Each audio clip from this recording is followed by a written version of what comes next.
Pemirsa, langkah Presiden terpilih Prabowo Subianto menemui Ketua Umum PKB Muhaimin Iskandar dan sebulan lalu menemui Ketua Umum Partai Nasdem Surya Paloh dibaca sebagai upaya untuk memperbesar koalisi pemerintahan yang mendatang. Sebab jumlah kursi DPR dari Koalisi Indonesia Maju yang mendukungnya di Pilpres lalu kurang dari 50%. Akankah Prabowo membentuk koalisi mayoritas mutlak seperti yang dilakukan Presiden Jokowi? Inilah Top Review.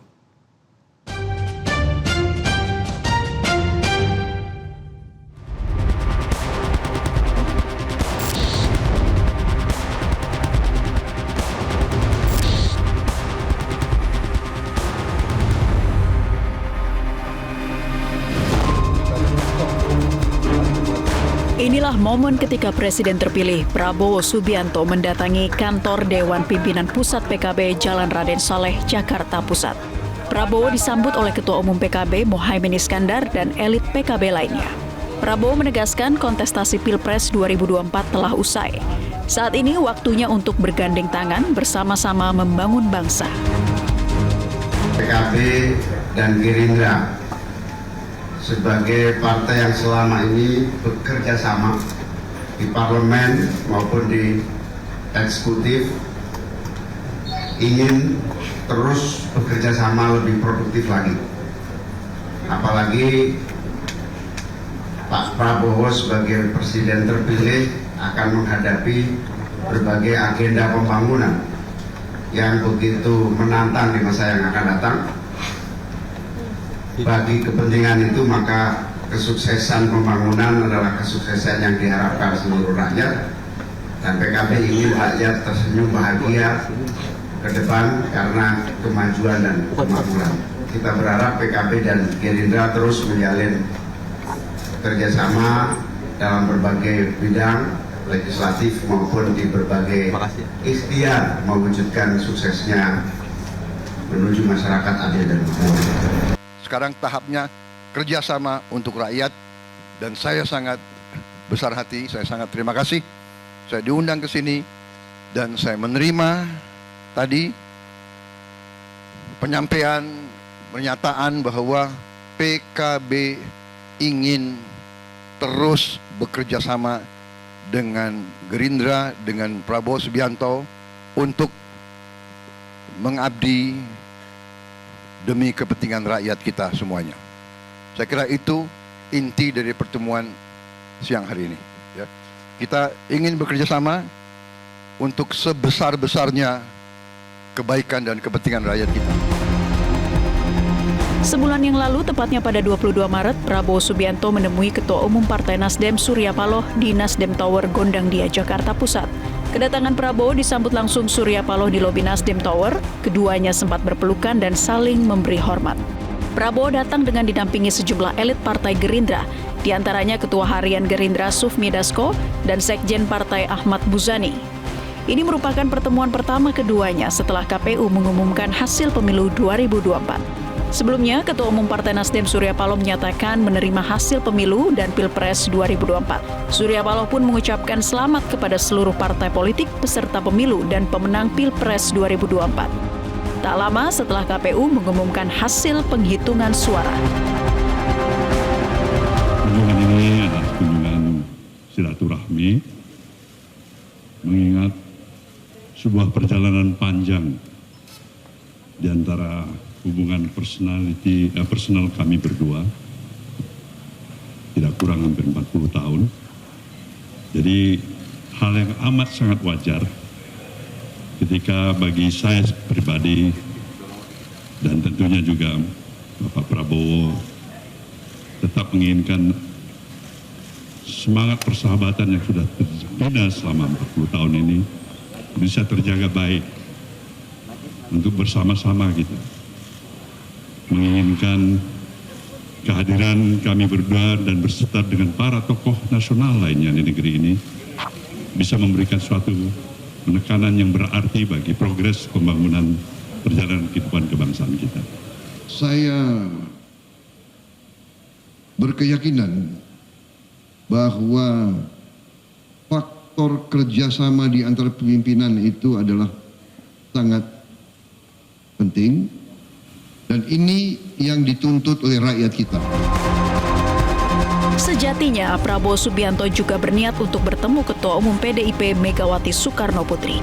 Namun hingga kini wacana pertemuan itu tak kunjung ada kejelasan. Pakar komunikasi politik Universitas Padjadjaran Dadang Rahmat Hidayat memaknai roadshow politik Prabowo ini sebagai bentuk komunikasi politik kebangsaan untuk cooling down setelah Pilpres berakhir. Menurutnya, komunikasi politik ini tidak otomatis sebagai ajakan masuk kabinet. Ini merupakan upaya komunikasi politik yang sifatnya rekonsiliatif, ya, yang bersifat untuk mendapatkan dukungan dalam pemerintahan pada saat Prabowo nanti menjalankannya. Walaupun tidak menjadi jaminan bahwa komunikasi politik ini diartikan bahwa sebagai ajakan untuk berada di dalam pemerintahan. Nah, artinya akan ada partner di dalam pemerintahan yang akan datang, baik di dalam maupun di luar pemerintahan.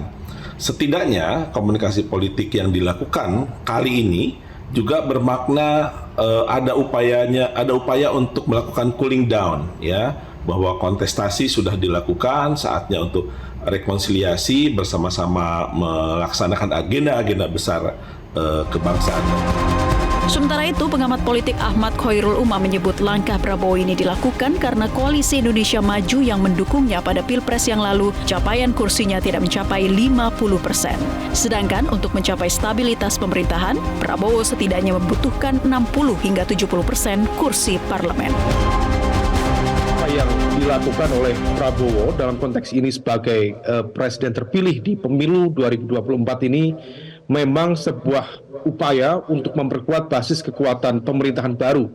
Karena praktis dari koalisi 02 sendiri, akumulasi kekuatan di parlemen baru mencapai angka sekitar 48%. Dan untuk mengamankan sebuah pemerintahan baru dalam transisi kekuasaan, maka dibutuhkan setidaknya 60%. Bahkan kalau misal kemudian untuk menghadirkan sebuah kekuatan yang lebih solid, angka 70% masih cukup memadai. Nah, kalau misal kemudian dalam proses komunikasi yang ada, kalau misal kita cermati upaya untuk melakukan politik akomodasi itu menjadi sangat terbuka. Karena bagaimanapun juga stabilitas politik adalah sebuah prasyarat yang harus diwujudkan oleh pemerintahan baru supaya tidak menciptakan instabilitas yang justru tidak produktif ke depan. Nah, oleh karena itu pendekatan dengan sejumlah pihak, terutama di atas kertas yang tampaknya sudah ada komunikasi politik secara intens, termasuk dengan Nasdem dan hari ini dengan PKB, rasa-rasanya itu sudah bisa menutup kebutuhan pemerintahan baru. Karena dengan angka 48%, lalu ditambah dengan Nasdem dan juga PKB, maka pemerintahan Prabowo Gibran yang hari ini ditetapkan oleh KPU sebagai pemenang pemilu 2024, maka secara akumulatif akan mencapai angka sekitar 70%. Dan saya pikir itu sudah cukup. Di luar Koalisi Indonesia Maju plus Partai Nasdem dan PKB, masih ada PDIP dan PKS. Namun Prabowo disarankan untuk tidak membuka akomodasi politik yang terlalu besar. Kalau kemudian proses politik akomodasi masih terus dibuka dan kemudian dengan spirit mengakomodir seluruh kekuatan politik, rasa-rasanya justru menjadi kontraproduktif. Oleh karena itu, demi kemaslahatan bersama, demi menjaga pilar-pilar demokrasi, demi menjaga mekanisme check and balances yang cukup memadai, maka pemerintahan baru tetap sebaiknya memberikan ruang yang terhormat kepada elemen kekuatan politik untuk menjalankan peran sebagai oposisi. Dalam konteks ini rasa-rasanya yang belum terlihat untuk dibuka peluang komunikasi, salah satunya adalah dengan PKS dan juga dengan PDIP. Jika melihat langkah Presiden Joko Widodo yang merangkum hampir semua kekuatan partai parlemen masuk ke dalam kabinet, bukan tidak mungkin Prabowo akan mengikuti jejak politik petahana tersebut. Jika pilihan itu yang dilakukan, maka julukan DPR sebagai lembaga tukang stempel akan kembali terjadi.